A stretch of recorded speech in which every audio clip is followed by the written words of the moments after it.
కొండా సుస్మిత అంశం మీద మనతో మాట్లాడడానికి ఆర్య వైశ్య కార్పొరేషన్ చైర్మన్ కాల్వ సుజాత ఉన్నారు. ఒకసారి మాట్లాడించేటువంటి ప్రయత్నం కదా మేడం.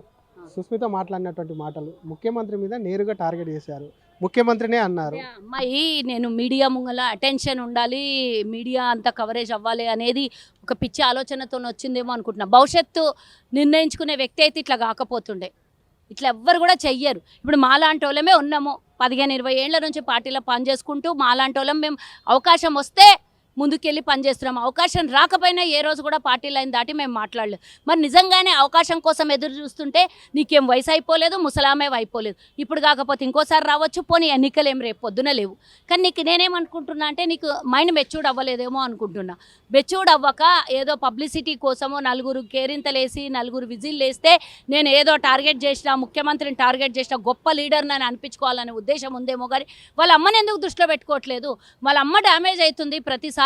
పాపం తను కంటతడి పెట్టుకోవాల్సినటువంటి పరిస్థితి, ఎక్స్ప్లెనేషన్ ఇచ్చుకోవాల్సినటువంటి పరిస్థితి వచ్చి ఒక క్రమశిక్షణ కమిటీ ముందు తను మాట్లాడాల్సినటువంటి అవసరము. ఎన్నోసార్లు ఎమ్మెల్యేగా మంత్రిగా చేసి మరి కొండ మురళి అన్న ఎమ్మెల్సీగా చేసి ఒక వరంగల్కి ఒక పట్టున్నటువంటి నాయకత్వము ఈరోజు వచ్చి ఇట్లా మాట్లాడి రేవంత్ అన్నని అదే చెప్తుంది, పట్టున్నది మా కాన్స్టిట్యూన్సీలో వరంగల్లో పట్టుంది, మేమే లోకల్ అంటుంది. అరే లోకల్ అని అంటే మరి పోయినసారి టికెట్ ఇస్తే ఓడిపోయారా లేదా? మరి పట్టుంటే ఎప్పుడు గెలవాలి కదా. మరి నేనేమంటున్నా, పని చేసుకొని టికెట్ అడగాలి. ఇప్పుడు పట్టున్నదని మా నాన్నలు వెనకటికి మా తాతలు నేతులు తాగిందని మనం మూతులు నాకుతామా? కాదు కదా. ఇప్పుడు ఒకసారి పని చేయకపోతే మళ్ళీ ఒకసారి క్యాడర్ గుర్తిస్తుందా మనల్ని?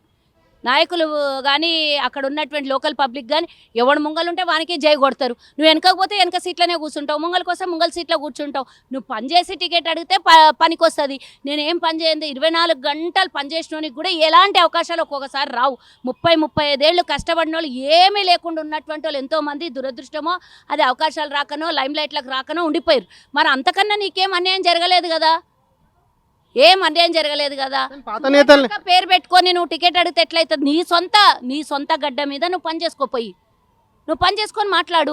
ఇంకా నేనేమంటున్నా, నువ్వు సవాళ్ళు ఎట్లా ఇసిరాల్సి ఉండే, నాకు ఈ టికెట్ వస్తుంది, నేను ఏఐసీసీతో కొట్లాడతా, రేవంత్ అన్న నాకు ఒక ఆడపిల్లగా నాకు ఎట్లా టికెట్ ఇవ్వవు, నేను పని చేసుకుంటా, ఈ రోజు నుంచే పని చేసుకుంటా, నేను పార్టీ లైన్లోనే మాట్లాడతా, పార్టీ కోసమే పనిచేస్తా, నేను పార్టీ ఎన్నికల వరకు నా సొంత జెండాల కాంగ్రెస్ పార్టీ కోసమే పనిచేసి రేపు పొద్దున టికెట్ ఎట్లా ఇవ్వవో చూస్తా అని అడిగేడుండే. కానీ నాకు ఇవ్వకపోతే ఇండిపెండెంట్గా నేను వేస్తా, వెనకాల బ్యానర్ ఏమో కాంగ్రెస్ పెట్టుకొని ముంగల్నేమో పార్టీ తిట్టుకుంటా పోతే ఎట్లయితుందమ్మా? తప్ప కాదా? ముఖ్యమంత్రి కుటుంబం కూడా అవినీతి చేస్తుంది, 200 కోట్ల భూమి ముఖ్యమంత్రికి ఇచ్చి రప్పనంగా ఇవన్నీ ఆధారాలతో బయట పెడితే మీరు నాకు కౌంటర్ ఇస్తా అని చెప్తుంది. పెట్టని ఎవరు వద్దన్నారు? నేను ఏమన్నా, ఆమె చైల్డిష్ ఉంది, మైండ్ మెచ్యూర్డ్ కాలేదు కాబట్టి ఏది పడితే అది మాట్లాడుతుంది. మాట్లాడినప్పుడు ఆమె ప్రెస్ మీట్ పెట్టినప్పుడు ఆమె ఆధారాలు తీసుకొచ్చినప్పుడు మళ్ళీ మేము మాట్లాడతాం కదా, అది నిజమా అబద్ధమా ఏం తీసుకొచ్చిందో రమ్మని చెప్పు. మరి అప్పుడేదో అది చేస్తా ఇది చేస్తా అన్నది కదా, అప్పుడు కూడా మళ్ళీ ఏం చేసింది? పోయి అన్నకు ఎక్స్క్యూజ్ చెప్పుకోవాల్సి వచ్చింది. మరి ఇప్పుడు మళ్ళీ చేసి మళ్ళీ ఎక్స్క్యూజ్ చెప్పుకుంటే ఇక అయిపోయింది. ఒకసారి 2 సార్లు మళ్ళీ చేస్తే అది మంచిగా అనిపించేది. ఈసారి మితిమీరిపోయేది. అప్పుడు మేమేం మాట్లాడలేదు, సరే చిన్నపిల్ల ఏదో మాట్లాడింది ఆవేశంలో అనుకొని వదిలేసినాం. కానీ అప్పుడు వదిలేసినామని ఏకై కూర్చొని ఇప్పుడు మళ్ళీ మాట్లాడితే ఎట్లయితుంది? కాబట్టి మళ్ళీ అవకాశం ఇవ్వకుండా ఇడికే బ్రేక్ చేయాలని మా అందరి బాధ. కొండా సురేఖను మంత్రివర్గం నుంచి తప్పిస్తారని ఒక చర్చ జరిగింది. అటువంటి తరుణంలో మాట్లాడిందా, లేకపోతే కొండా సురేఖ దంపతులకు తెలియకుండా? మీకు తెలుసా, నాకు తెలుసా? నేనే పార్టీలో ఉన్నా, నాకే తెలియదు. మీకు తెలుసా అంటే నాకే, మరి మీకు ఎట్లా తెలుసు? చెప్పనోళ్ళు కూడా మాకు చెప్తుంటారులే మీడియా, మాకే తెలియదు అంటున్నారు. నాకు తెలియదు ఆ సురేఖ అక్కని తీసేస్తారనే మాటని నేను ఎప్పుడు వచ్చినందుకు ఏమన్నట్లు చర్చ ఎప్పటి నుంచో మాట్లాడుతున్నారు. అప్పుడెప్పుడో నాగార్జున గురించి మాట్లాడినప్పుడే మాట్లాడారు. మరి రేవంత్ అన్న అట్లా చేసిండా? అట్లాంటివి ఏమైనా పిచ్చి వేషాలు వేసిండ్రా ఎవరైనా పార్టీలో? ఆమెకు అత్యున్నతమైన స్థానం ఉంది, ఆమె గౌరవం ఆమెకు ఉంది, ఆమెకు సఫిషియంట్ స్పేస్ పార్టీలో ఉంది సురేఖకి. ఆ స్పేస్ని ఎవరు భర్తీ చేయలేరు, ఆ స్పేస్ని ఎవరు కూడా కూల్చేయలేరు. కానీ ఆ కుటుంబంలో ఆమె గారాల బిడ్డగా పెంచుకున్నందుకు ఆమె లైన్ తప్పిపోతున్నది కాబట్టి ఆ శిక్ష అక్కకు పడుతుంది అనేదే బాధ మాకు. కాబట్టి ఆమె వచ్చి ఎక్స్ప్లెనేషన్ తీసుకోవాల్సినటువంటి అవసరం వచ్చిందనే మా పార్టీలో మేము బాధపడుతున్నాం. ఒక మహిళగా సురేఖకి ఎక్స్ప్లెనేషన్ ఇవ్వాల్సి వస్తుంది కదా అనే బాధ మాకు. కొండా సుస్మిత నుంచి ఏం కోరుకుంటున్నారు మేడం? ఒక మాట క్షమాపణ చెప్పాలి అని కోరుకుంటున్నా. ఇంకోసారి కూడా క్షమాపణ చెప్పింది, మళ్ళీ లే అప్పుడు పోయి ఏనో చెప్పుకున్నది. కానీ ఇప్పుడు బహిరంగ క్షమాపణ చెప్పి ఇంకొకసారి నేను ఇట్లాంటి మాట్లాడను అని చెప్పేసి అఫీషియల్గా రిటర్న్లో వాళ్ళ అమ్మకు రాసిస్తే వాళ్ళ అమ్మ ఇక్కడ క్రమశిక్షణ కమిటీకి ఇవ్వాలి. Thank you madam. ఇది కొండా సుస్మిత కూడా అఫీషియల్గా కూడా ఒక లేఖ మీద కూడా క్షమాపణ కోరుతూ కూడా అమ్మకిస్తే అమ్మ వచ్చి ముఖ్యమంత్రి కోరుతారు. ఎప్పటి నుంచో కూడా కొండా సుస్మిత చేసినటువంటి దానికి కొండా సురేఖ కూడా క్షమాపణలు కానివ్వండి వివరణ ఇవ్వాల్సినటువంటి అవసరం వస్తుందని చెప్తూనే మరొక పక్క కొండా సుస్మిత చిన్నపిల్లలా కూడా మాట్లాడుతుంది. తనకి ఇంకా మైండ్ మెచ్యూర్డ్ కాలేదు కాబట్టి ఆమె సవాళ్ళను పెద్దగా పట్టించుకోవాలి. ఒక్కసారి 2 సార్లు చూస్తారు తల్లికి తలవంపులు తీసుకొచ్చేటువంటి పని చేస్తుంది కాబట్టి ఇంట్లో కొంత గద్దెయ్యాలని చెప్పి కూడా అటు ఆర్యవైశ్య కార్పొరేషన్ కాల్వ సుజాత డిమాండ్ చేస్తున్నారు. కెమెరామ్యాన్ గజప్తో శ్రీధర్ RTV హైదరాబాద్. కొండా సుస్మిత అంశం మీద మనతో మాట్లాడడానికి ఆర్యవైశ్య కార్పొరేషన్ చైర్మన్ కాల్వ సుజాత ఉన్నారు. ఒకసారి మాట్లాడించేటువంటి ప్రయత్నం కదా. మేడం, సుస్మిత మాట్లాడినటువంటి మాటలు ముఖ్యమంత్రి మీద నేరుగా టార్గెట్ చేశారు. ముఖ్యమంత్రినే అన్నారు. అమ్మాయి నేను మీడియా ముంగల అటెన్షన్ ఉండాలి, మీడియా అంతా కవరేజ్ అవ్వాలి అనేది ఒక పిచ్చి ఆలోచనతో వచ్చిందేమో అనుకుంటున్నా. భవిష్యత్తు నిర్ణయించుకునే వ్యక్తి అయితే ఇట్లా కాకపోతుండే.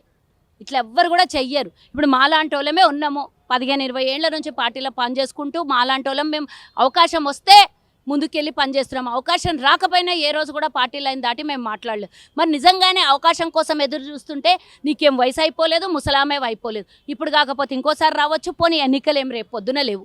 కానీ నీకు నేనేమనుకుంటున్నా అంటే నీకు మైండ్ మెచ్యూర్డ్ అవ్వలేదేమో అనుకుంటున్నా. మెచ్యూర్డ్ అవ్వక ఏదో పబ్లిసిటీ కోసమో నలుగురు కేరింతలేసి నలుగురు విజిల్ వేస్తే నేను ఏదో టార్గెట్ చేసిన, ముఖ్యమంత్రిని టార్గెట్ చేసిన, గొప్ప లీడర్ అని అనిపించుకోవాలనే ఉద్దేశం ఉందేమో. కానీ వాళ్ళ అమ్మని ఎందుకు దృష్టిలో పెట్టుకోవట్లేదు? వాళ్ళ అమ్మ డ్యామేజ్ అవుతుంది ప్రతిసారి. పాపం తను కంటతడి పెట్టుకోవాల్సినటువంటి పరిస్థితి, ఎక్స్ప్లెనేషన్ ఇచ్చుకోవాల్సినటువంటి పరిస్థితి వచ్చి ఒక క్రమశిక్షణ కమిటీ ముందు తను మాట్లాడాల్సినటువంటి అవసరము. ఎన్నోసార్లు ఎమ్మెల్యేగా మంత్రిగా చేసి మరి కొండ మురళి అన్న ఎమ్మెల్సీగా చేసి ఒక వరంగల్కి ఒక పట్టున్నటువంటి నాయకత్వము ఈరోజు వచ్చి ఇట్లా మాట్లాడి రేవంత్ అన్నని అదే చెప్తుంది. పట్టున్నది మా కాన్స్టిట్యూన్సీలో వరంగల్లో పట్టుంది, మేమే లోకల్ అంటుంది. అరే లోకల్ అని అంటే మరి పోయినసారి టికెట్ ఇస్తే ఓడిపోయారా లేదా? మరి పట్టుంటే ఎప్పుడు గెలవాలి కదా.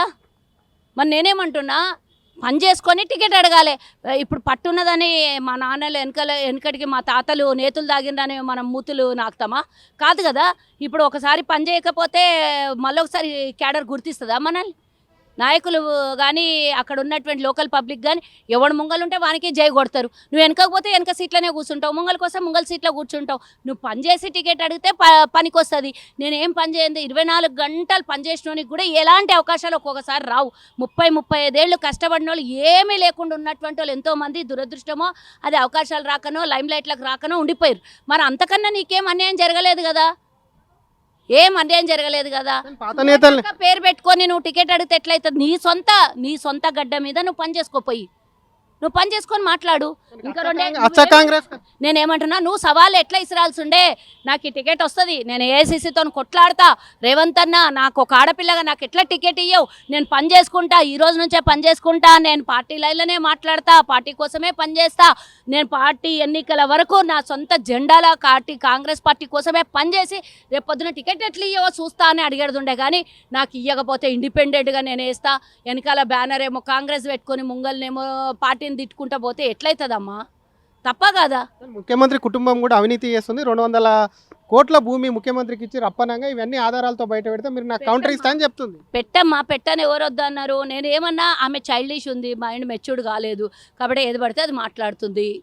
ఆ మాట్లాడినప్పుడు ఆమె ప్రెస్ మీట్ పెట్టినప్పుడు ఆమె ఆధారాలు తీసుకొచ్చినప్పుడు మళ్ళీ మేము మాట్లాడతాం కదా, అది నిజమా అబద్ధమా ఏం తీసుకొచ్చిందో రమ్మని చెప్పు. మరి అప్పుడేదో అది చేస్తా ఇది చేస్తా అన్నది కదా, అప్పుడు కూడా మళ్ళీ ఏం చేసింది? పోయి అన్నకు ఎక్స్క్యూజ్ చెప్పుకోవాల్సి వచ్చింది. మరి ఇప్పుడు మళ్ళీ చేసి మళ్ళీ ఎక్స్క్యూజ్ చెప్పుకుంటే ఇక అయిపోయింది. ఒకసారి 2 సార్లు మళ్ళీ చేస్తే అది మంచిగా అనిపించేది. ఈసారి మితిమీరిపోయింది. అప్పుడు మేమేం మాట్లాడలేదు, సరే చిన్నపిల్ల ఏదో మాట్లాడింది ఆవేశంలో అనుకొని వదిలేసినాం. కానీ అప్పుడు వదిలేసినామని ఏకమేకై కూర్చొని ఇప్పుడు మళ్ళీ మాట్లాడితే ఎట్లయితుంది? కాబట్టి మళ్ళీ అవకాశం ఇవ్వకుండా ఇడికే బ్రేక్ చేయాలని మా అందరి బాధ. కొండా సురేఖను మంత్రివర్గం నుంచి తప్పిస్తారని ఒక చర్చ జరిగింది.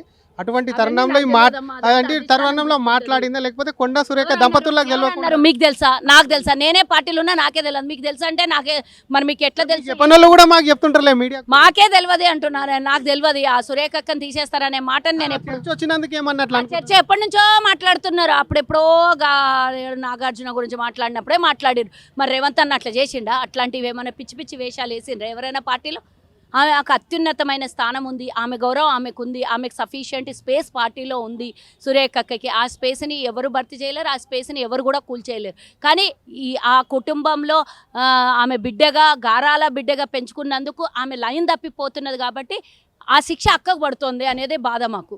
కాబట్టి ఆమె వచ్చి ఎక్స్ప్లెనేషన్ తీసుకోవాల్సినటువంటి అవసరం వచ్చిందనే మా పార్టీలో మేము బాధపడుతున్నాం. ఒక మహిళగా సురేఖకి ఎక్స్ప్లెనేషన్ ఇవ్వాల్సి వస్తుంది కదా అనే బాధ మాకు. కొండా సుస్మిత నుంచి ఏం కోరుకుంటున్నారు మేడం? ఒక మాట క్షమాపణ చెప్పాలి అని కోరుకుంటున్నా. ఇంకోసారి గతంలో కూడా క్షమాపణ చెప్పింది, మళ్ళీ మేనమామను మళ్ళీ లే అప్పుడు పోయి ఏనో చెప్పుకున్నది, కానీ ఇప్పుడు బహిరంగ క్షమాపణ చెప్పి ఇంకొకసారి నేను ఇట్లాంటి మాట్లాడను అని చెప్పేసి అఫీషియల్గా రిటర్న్లో వాళ్ళ అమ్మకి రాసిస్తే వాళ్ళ అమ్మ ఇక్కడ క్రమశిక్షణ కమిటీకి ఇవ్వాలి. Thank you madam. ఇది కొండా సుస్మిత కూడా అఫీషియల్గా కూడా ఒక లేఖ మీద కూడా క్షమాపణ కోరుతూ కూడా అమ్మకి ఇస్తే అమ్మ వచ్చి ముఖ్యమంత్రి కోరుతారు. ఎప్పటి నుంచో కూడా కొండా సుస్మిత చేసినటువంటి దానికి కొండా సురేఖ కూడా క్షమాపణలు కానివ్వండి వివరణ ఇవ్వాల్సినటువంటి అవసరం వస్తుందని చెప్తూనే మరొక పక్క కొండా సుస్మిత చిన్నపిల్లలా కూడా మాట్లాడుతుంది. తనకి ఇంకా మైండ్ మెచ్యూర్డ్ కాలేదు కాబట్టి ఆమె సవాళ్ళను పెద్దగా పట్టించుకోవాలి. ఒక్కసారి 2 సార్లు చూస్తారు తల్లికి తలవంపులు తీసుకొచ్చేటువంటి పని చేస్తుంది కాబట్టి ఇంట్లో కొంత గద్దెయ్యాలని చెప్పి కూడా అటు ఆర్యవైశ్య కార్పొరేషన్ కాల్వ సుజాత డిమాండ్ చేస్తున్నారు. కెమెరామ్యాన్ గజబ్తో శ్రీధర్, RTV, హైదరాబాద్.